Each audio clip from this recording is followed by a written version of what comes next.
So এবার আমরা যেটা করব সেটা হচ্ছে এই যে আমরা যে পদ্ধতিটা অবলম্বন করলাম আরো অনেক ওয়ে আছে, সো সেগুলো শিখব স্টেপ বাই স্টেপ। সো এখন আমি যেটা করতে পারি এগুলাকে কমেন্ট আউট করব, ওকে, এবং এখানে এটাকেও কমেন্ট। এখন আমরা আরেকটা ওয়েতে যদি করতে চাই সেটা হচ্ছে মডেলের মাধ্যমে। কিভাবে দেখেন, সো আমরা জাস্ট এখানে লিখব ফ্যাক্টরি থেকে এবার আমাদের এক মডেলের নামটা দিতে হবে। সো মডেলটা কোথায় আছে, অ্যাপের মধ্যে ব্যাকস্ল্যাশ দেন ইউজার নামে কিন্তু আমাদের একটা মডেল আছে, এই যে ওকে ইউজার। সো এই মডেল থেকে আমি বলবো ক্লাস, দেন এখানে এবার আমরা বলে দেব যে কয়টা আমরা চাচ্ছি, অর্থাৎ এই যে এখানে আমরা যেরকম রেঞ্জ বলে দিয়েছিলাম 10, সো মনে করেন এখানে আমি যদি 50টা, সো 50টা ক্রিয়েট হয়ে যাবে। সো এখান থেকে কি হবে, মেথড কল করব ক্রিয়েট, ওকে। সো ক্রিয়েট আমরা ইউজ করলাম। সো এবার যদি আমি একটু ডাটাবেজে আগে যাই, কারণ হচ্ছে আমরা ডিফল্ট ভাবে যেগুলা আছে আমি এগুলা সবগুলো ডিলিট করে দেবো, খালি প্রথম একটা বাদ দিয়ে। সো বাকিগুলো আমি ড্রপ করে দিচ্ছি, ডিলিট করে দেবো। ইয়েস, সো বাকি সব ডিলিট হয়ে গেছে, মাত্র এখন একটাই আছে। সো এবার যদি আমি আমার টার্মিনালটা ওপেন করে আবার কমান্ডটা চালাই, সো টার্মিনাল, তো এখানে জাস্ট আমরা বলতে পারি php artisan db seed, একই কমান্ড, হ্যাঁ, দেন এন্টার। এখানে আবার বলতেছে কমপ্লিট সাকসেসফুলি, এবার ইউজার একটা রিলোড। দেখেন এবার আমাদের কি হয়েছে ব্যাপারটা, সো এবার আমাদের 50টা ক্রিয়েট হয়ে গেছে, এখানে 36টা আছে, আমরা দ্বিতীয়তে গেলে আরো দেখতে পাবো, সেকেন্ড রোতে গেলে, হ্যাঁ এখানে দেখতে পাবো, দেখেন আমাদের রো, সো 2 এ আসলে এই যে 2, দেখছেন। সো আমাদের তৈরি হয়ে গেছে অনেকগুলো ডাটা, ওকে। তো আমরা হচ্ছে যে এটাও শিখলাম যে আমরা কিভাবে মডেলের মাধ্যমে ডাটা সিলিং করতে পারি। তো এখন আমরা দেখি যে একটা কাস্টম আমরা কিভাবে মডেল বানিয়ে তার মাধ্যমে আমরা কিভাবে ডাটা ইনসার্ট করতে পারি। তো এই জন্য আমরা আবার একটু টার্মিনালটা ওপেন করব, দেন এখানে আমরা প্রথমে একটা মডেল ক্রিয়েট করব, অর্থাৎ আমাদের কমান্ড হবে php artisan make model, দেন একটু বড় করে দিই, হ্যাঁ যেন দেখতে পাই। সো মডেল, দেন এখানে আমি দিলাম হচ্ছে এমপ্লয়ি,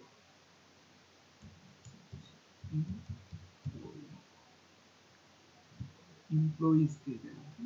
সো এবার একটা ইন্টারফেস, সো আমাদের একটা মডেল ক্রিয়েট হয়ে গেছে। সো আমরা যদি যাই, এই যে দেখেন এমপ্লয়িজ একটা মডেল ক্রিয়েট হয়ে গেছে। সো আমরা একটা কাজ করি, এটাকে আমরা রিমুভ করে দিই, ডিলিট করে দিই, কারণ আমরা এটার সাথে সাথে একটা মাইগ্রেশন ফাইলও বানাবো। আমরা যেটা করব আবার ওই কমান্ডটাই চালাবো, জাস্ট এখানে বলবো -m, অর্থাৎ এর একটা মাইগ্রেশন ফাইলও আমাদের তাহলে তৈরি করতে হবে। সো এবার আমাদের ক্রিয়েট হয়ে গেছে। সো এটা এমপ্লয়িজ, এবং আমরা যদি ডাটাবেজে যাই, ডাটাবেজ থেকে মাইগ্রেশনে যাই, এই যে দেখেন আমাদের নতুন চলে আসছে এমপ্লয়িজ, ওকে। তো এবার আমরা এখানে কিছু ফিল্ড অ্যাড করি, সাপোজ মনে করেন এখানে স্ট্রিং দিলাম,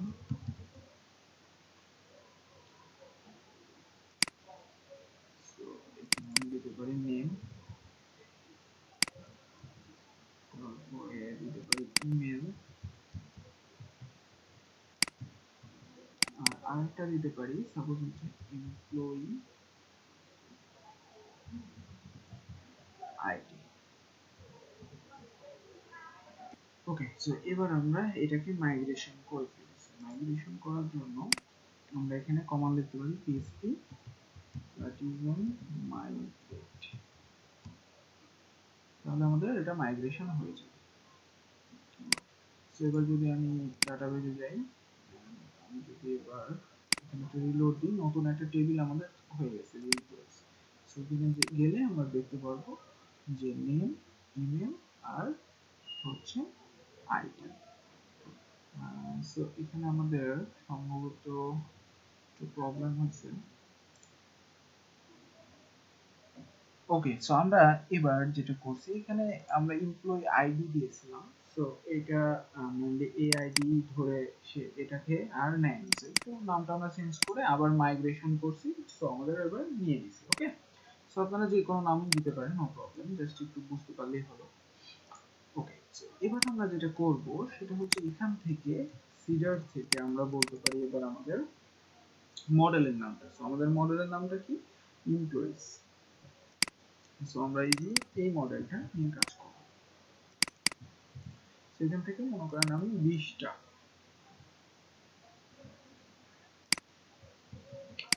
সো 20টা ডাটা ইনসার্ট করব। এখন কথা হচ্ছে যে আমরা এভাবে করলে কিন্তু আমাদের কাজ করবে না। এর আগে যে ইউজার এটা কাজ করছিল কিভাবে আসলে? সো এটা কাজ করতেছিল এই যে তুমি ফ্যাক্টরিজ থেকে ইউজার ফ্যাক্টরি নামে দেখেন একটা ফাইল আছে। সো এখানে আমাদের এটাকে কিন্তু ডিফাইন করা আছে, ঠিক আছে? এটা এখানে কিন্তু ডিফাইন করা আছে ইউজার factory.php তে ইউজারটা। সো আমরা যদি এবার এটা কি মনে করেন ডুপ্লিকেট করি, দেন এখানে বলে দিই যে এমপ্লয়ি। সো এমপ্লয়ি থেকে এবার আমাদের সাপোজ এগুলো আমাদের দরকার নেই, নেম ইমেল, নেম এবং ইমেল একই, এজিকেটার থেকে নেম এবং এটা ইমেল। আমরা এবার এখানে একটা নতুন আমাদের যেটা সেটা যদি করতে চাই, সো এটার নাম কি? আমরা যদি একটু আবার ডাটাবেসটাতে যাই, এই ফিল্ডটা কিন্তু আপনাকে বলে দিতে হবে। এখান থেকে এবার আমরা জাস্ট বলবো এমপ্লয়ি আইডি, দেন এখানে আমরা বলবো str random, বা এর আগে আমরা যেভাবে করছি, বা এখানে বলতে পারি str random নামের একটা ফাংশন অ্যাপ্লাই করতে পারি। সো এবার এখানে জাস্ট আমরা বলে দিতে পারি যে 10 ক্যারেক্টারের একটা থাকবে। ওকে, দেন সেভ। সো এবার যদি আমরা যে ওই কমান্ডটা আবার চালাই, যে ডিসপ্লে ডিবি সিডস,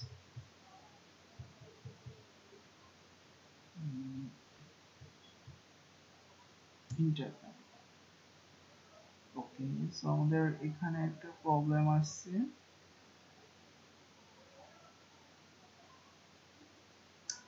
আচ্ছা, এই যে আমরা এখানে একটা ভুল করছি, সেটা হচ্ছে ইউজার। সো আমাদের চেঞ্জটা হবে মেইনলি এখানে, হ্যাঁ আমরা এখানে চেঞ্জ করছি ভুলে। সো এখানে হবে এটা, আর এখানে ক্লাসটা হবে। ওকে, সো এটাই মেইনলি আমাদের প্রবলেম। ওকে, সো এবার আবার আমরা কমান্ডটা চালাই।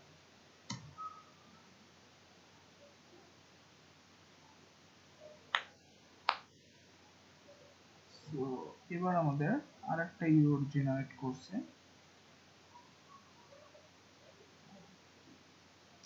invalid argument factory with name default.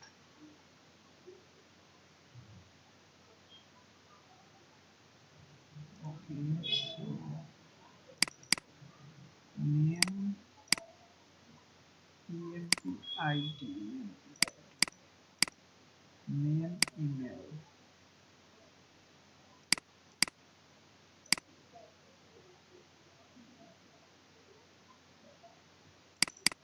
আচ্ছা, সো আমরা এখানে একটা কাজ করতে পারি, যেমনটা এই যে এখানে দেখেন আমাদের প্রথমে যেটা ছিল, অর্থাৎ হচ্ছে আমাদের এখানে কিন্তু হচ্ছে যে str। ওকে, সো আমরা এখানে দেখেন ইউজারটাকে যখন কাজ করি, সো ইউজারটা কিন্তু এখানে ইউজ করা আছে, বাট এমপ্লয়ির ক্ষেত্রে কিন্তু আমাদের ইউজ করা নাই। সো আমাদের অবশ্যই এটাকে ইউজ করতে হবে। ওকে, সো এবার আমরা যদি আবার কমান্ডটা চালাই,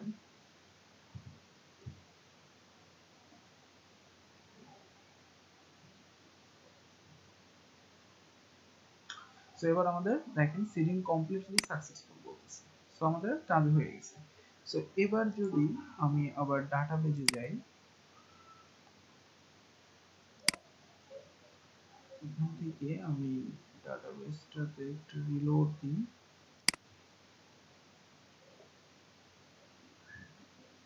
দেন এমপ্লয়িজ, এমপ্লয়িজ এর মধ্যে এবার আমাদের কিন্তু 20টা ডাটা দেখেন ইনসার্ট হয়েছে। ওকে, সো প্রত্যেকটা ফিল্ডই দেখেন সুন্দর মতো কাজ করছে।